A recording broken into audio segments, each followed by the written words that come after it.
Hello, in this video I'm going to show you a whole host of tips, tricks and skills you can use to edit your photos in Adobe Camera Raw. And hopefully I'm going to uncover a few things that you may not know about the Camera Raw interface, and you'll realise there's a lot more depth to Adobe's Raw plugin than at first you may think. This is my starting image here, and you can see if I go back to the finished image how I've managed to enhance the tones and the colours, correct barrel distortion and straighten the horizon. I've selectively lightened the foreground to reveal detail around here, removed sensor marks in the sky, I've sharpened the details and even cropped for a specific print size, and all this has been done exclusively using Adobe Camera Raw. So I'm going to start by opening up my acr_secrets.dng file here, and because this is a RAW file I can double click to automatically open it into the Adobe Camera Raw interface. But you'll notice how we have to have Photoshop open to do this, because Photoshop is going to be hosting Adobe Camera Raw, and this isn't what I want, so I'm going to escape that.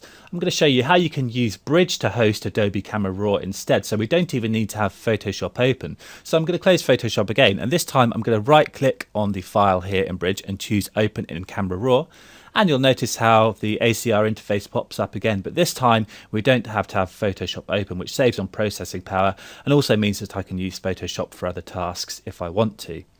Now if we want to set that up as a default, I'm just going to escape out of Adobe Camera Raw again. This time I'm going to choose Edit Preferences, and you'll see I have this option here to double click Edit Camera Raw settings in Bridge.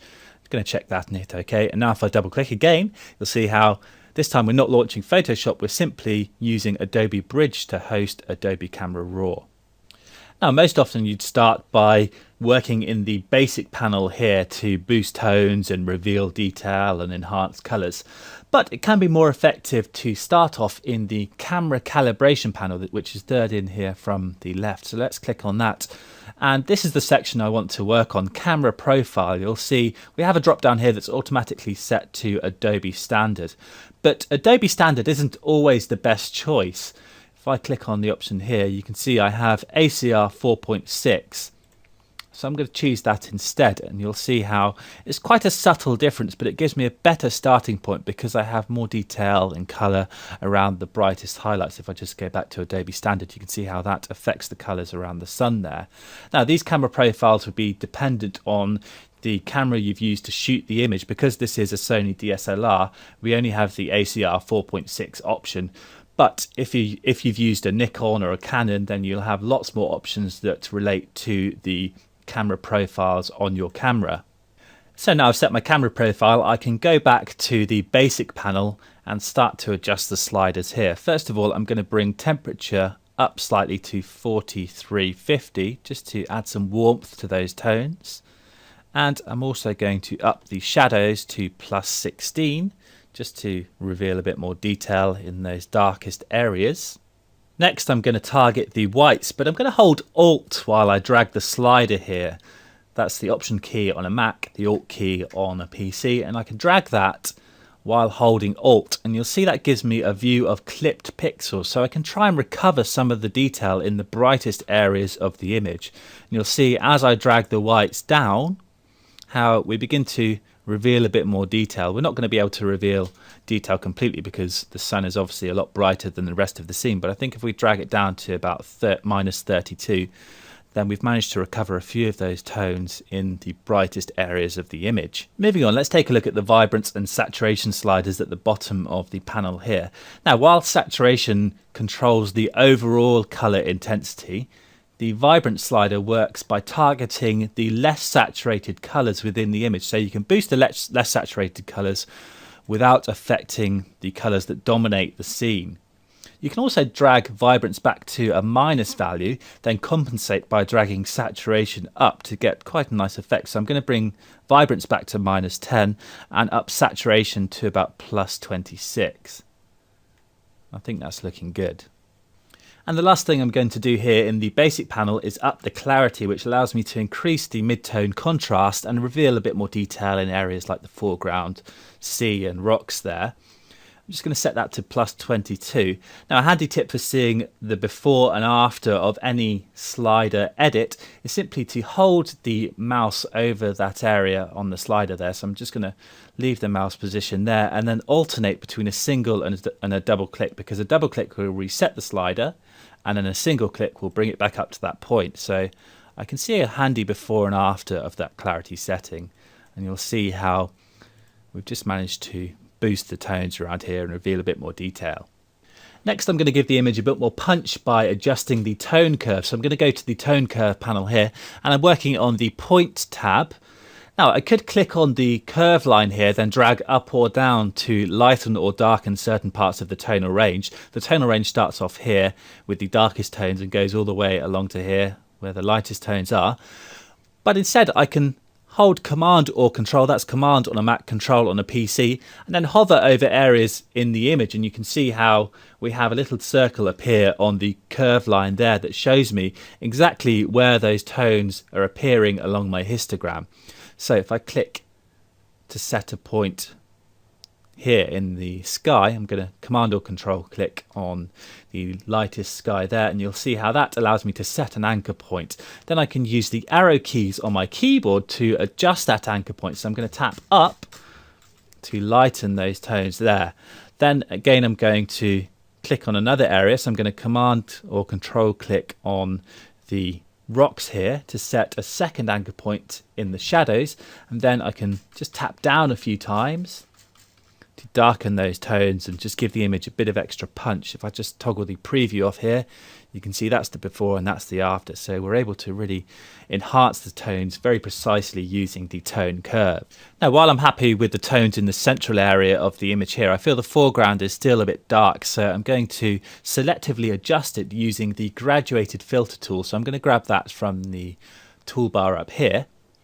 And you'll see that gives me a set of sliders over here, and I can use these sliders to adjust the tone selectively over certain areas of the image. I'm going to start by drawing my gradient. I'm not really worried about the tones yet, so I'm just going to click on the bottom of the image here and then just drag upwards. And if I hold Shift while I'm dragging, you'll see how that allows me to snap the line to a perfect vertical, which gives me a perfectly horizontal gradient. So I'm just going to drag up from the bottom up to about there. Then I'm going to go to the sliders over here on the right, and you'll notice we already have some settings input. That's because the tool remembers the last used settings. So I'm going to make sure these are all reset to their default values by double clicking the sliders here. Then I'm going to add a bit of extra warmth to the foreground by dragging the temperature up to about +10. I'm going to set exposure to about +0.7. I'll bring highlights up to about +16, somewhere around there, and up the clarity to about +15. Then if I hit P to toggle the preview on or off, you can see the effects of that graduated filter adjustment. Now, the graduated filter tool is great for adjusting large areas of the image, but if I want to be a bit more precise, I can switch to the adjustment brush, which is next to it here in the toolbar.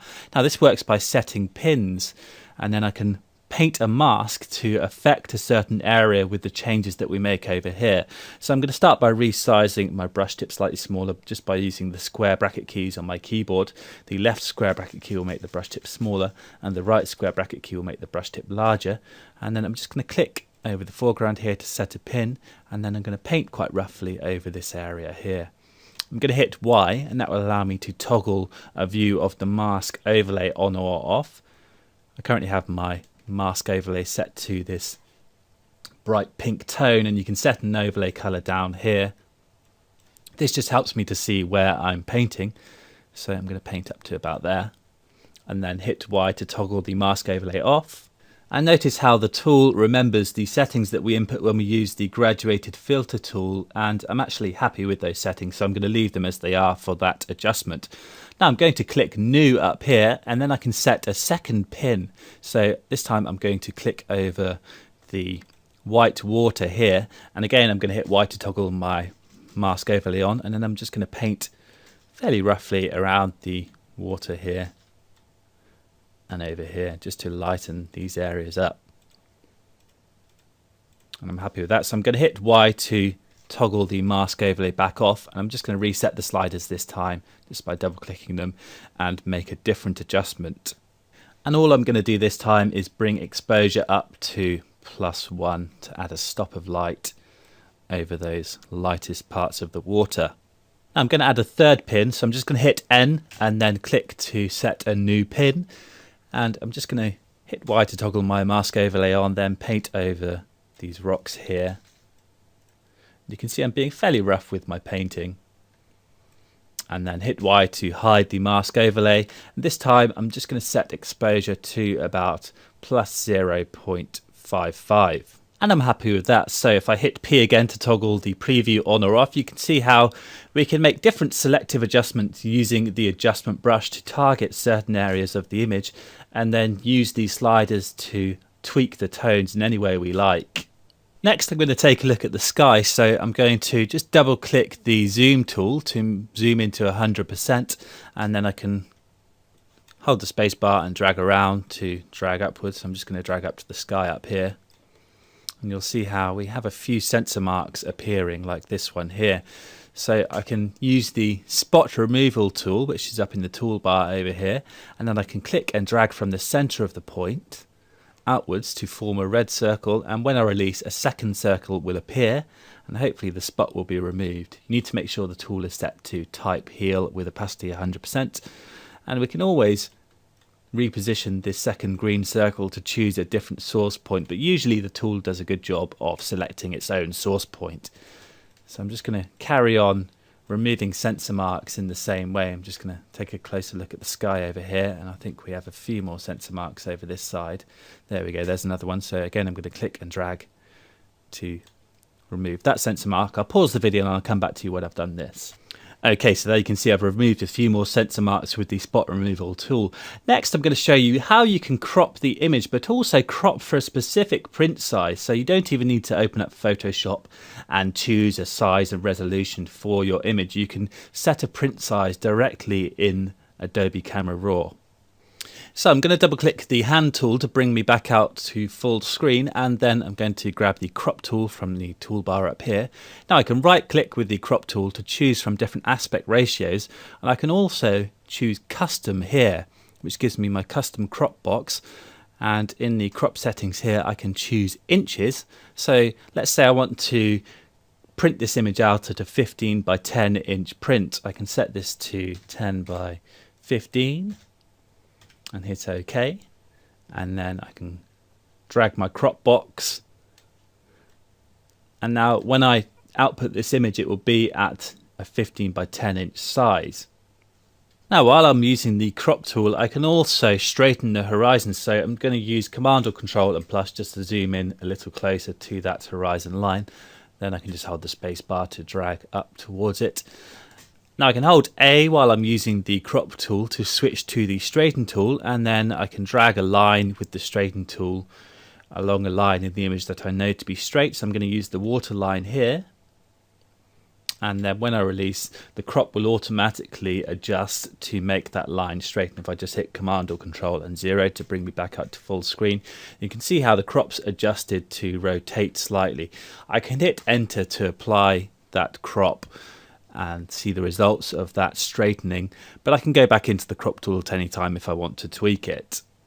Now, even though we've cropped the image to 15 by 10 inches, we still need to optimize the resolution for printing. We can change the resolution using the workflow options, which are accessible via this link here at the bottom middle of the screen.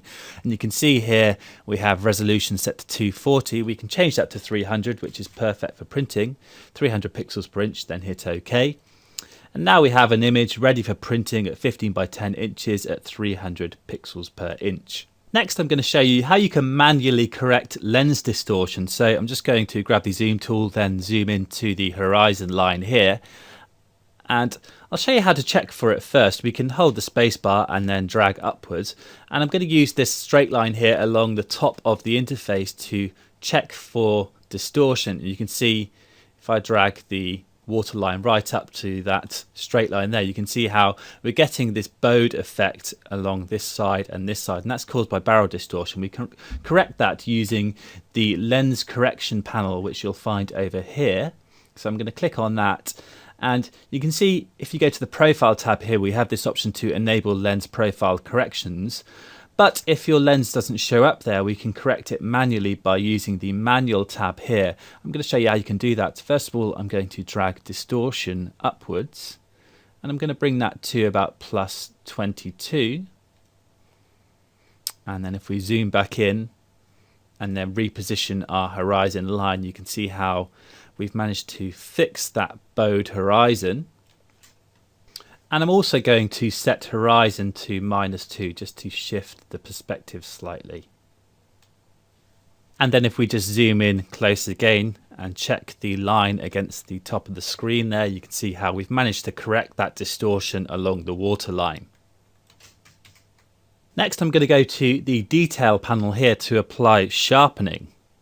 Then I'm going to double click the zoom tool again to bring me back into 100% view. Let's just scroll down until we can see some detail, perhaps with these rocks here. And now I can hold Alt while dragging the amount radius detail or masking slider to give me a view that helps me judge the effect. So if I hold Alt while dragging the amount slider, you can see all the colour is removed, and that just helps me to judge the sharpening amount. So I'm going to bring amount up to about 64. If I hold Alt while dragging the radius slider, that shows me where the edges are operating. I'm just going to leave radius at 1. If I hold Alt while dragging the detail slider, it just gives me a better idea of how the sharpening is affecting the texture. So I'm just going to double click detail to leave that at the default value of 25. And then I'm just going to hit Command or Control and 0 to bring me back up to full screen. And if I hold Alt while dragging the masking slider, then as I drag, you can see more areas of the image begin to darken, and these are areas that are being restricted from the sharpening effect. So I can restrict the sharpening so it's not affecting areas like the sky there, and that's fine because I don't really want to apply sharpening to the soft detail in the clouds. So I'll set masking to 30. Now I'm happy with all of those changes I've made. Now if I want to apply them quickly to another image, I can do so by creating a preset. So I'm going to go to the preset panel here, and I can click the new preset icon here and just give my preset a name. We'll call it Seascape, and then hit OK. And you'll see how that preset appears alongside the others in the list here. And then I can just click on it to quickly apply it to other images. I can also right click on a file while in Bridge and then choose Develop Settings, and it will appear in the list of settings there. So I can apply presets directly through Bridge.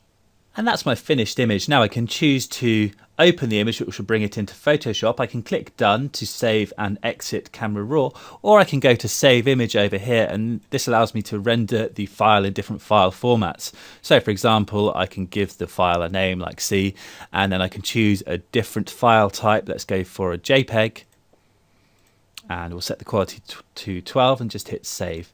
And that will save that image as a JPEG.